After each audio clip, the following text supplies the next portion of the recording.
This is the Paltalk News Network.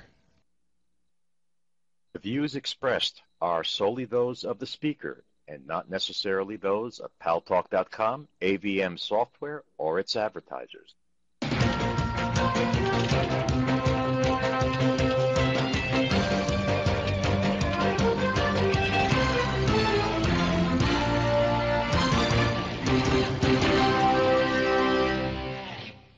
News Talk is online. News Talk Online is a production of Paltalk.com, the largest multimedia interactive program on the internet with more than 4 million unique users on demand on iTunes and on YouTube, and on my blog, GaryBaumgarten.com, where you can post your comments, whether you agree with yours truly or not, and where you ought to be subscribing to my Twitter feed, twitter.com/GaryBaumgarten, for all the latest news that you may not see, hear, or view or read on the mainstream or in the mainstream media. And thanks to our good friends at CRN Digital Talk Radio. We're syndicated to an additional 12 million households. I am your host, Gary Baumgarten, and I welcome you to the show. I want to talk about the swine flu and the vaccine. There is such a controversy over the vaccine, and people are really confused over whether or not they ought to be taking it. We're going to get to that in just a minute. But before we talk about that, I want to ask Cassandra in England to brief us on what's going on over there. My understanding is that the worm has turned in the United Kingdom, and public opinion is decidedly against the war in Afghanistan, yet your Prime Minister, Gordon Brown, today committed additional troops to Afghanistan, while our president has not yet decided, at least publicly, what he is going to do with regard to Afghanistan. But it was a conditional approval of troops. Can you fill us in, Cassandra, as to what that's all about? Well, I certainly can, Gary. Yeah, and you're quite right when you say that people are now beginning to question the reasons why we're actually in Afghanistan. Because the original reason, which majority of people actually didn't disagree with, was that we'd gone in to find the terrorist Osama bin Laden and to deal with his network. But of course that's changed, and now with increasing numbers of people coming back in coffins, Union Jack draped coffins, then people are really beginning to question this and question the wisdom of it. But Gordon Brown, in his ultimate wisdom, has actually said that he is prepared to commit troops there under certain conditions, as you rightly point out. One is that they've got to be properly equipped, which is one of the huge complaints about the troops there, that they're not properly equipped and therefore are not, fit for, it's not fit for purpose. The other is that other NATO troops stand up, which I find quite amazing, because I believe that Holland is the latest one in a group of nations who said that they will be withdrawing shortly, and that the government of Kabul undertakes training of the troops. Now that I think is it's not something that's going to happen long, within the immediate future. So we are talking about being in there for quite some time, and I do believe that Obama has already had 18 hours of talks about whether or not they're going to include, put more troops in. And the thing is, with 500 troops may not seem a lot. We've already got 9,000 troops there, which I suppose is probably near proportional to the amount that America have got in.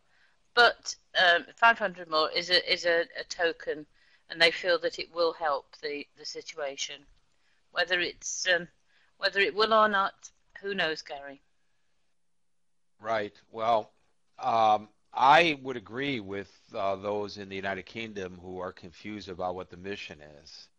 And I note that there is a story today that says that here in the United States, the number of recruits is at a like an all-time high into the military. I can tell you, at least anecdotally, why that is. It's because there are no jobs out there. And so these kids are going into the military. And so they say that's going to make it easier for them to maintain whatever troop levels they ultimately decide upon in both Iraq and Afghanistan. How lovely is that? Interesting, the Dow closed at above 10,000 for the first time in a year, and the airbag detail that the fire and police department maintained on Wall Street to catch people as they jumped out of windows has been called back to the police and fire stations. That's a joke. They don't have to throw airbags out anymore because the windows on Wall Street on the buildings don't open any longer. That's the truth. But, the jobs aren't there, and the kids are joining the military. But, that's all well and good. I'm glad that they have a place to go where they can get paid well and serve their country, but I don't want people dying needlessly, not in my name. And so one has to wonder why he committed those additional troops. I think it's probably a desperate political move on his part because it's obvious that his coalition, or however you guys refer to it there in the United Kingdom, is starting to fade away. Before we get to the swine flu story, I want to talk about story number 2. The United Nations Security Council held a public meeting with all of the members today to give everybody an opportunity to wax publicly about the report which alleges war crimes with regard to the Palestinians.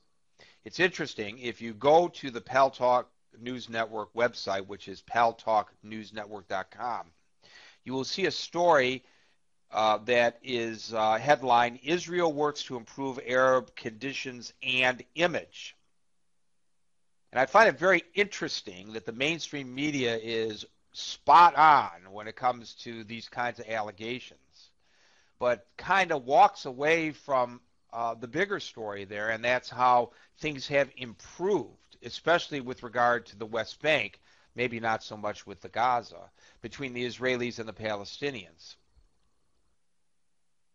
The State of Israel has removed 170 roadblocks and checkpoints in the West Bank.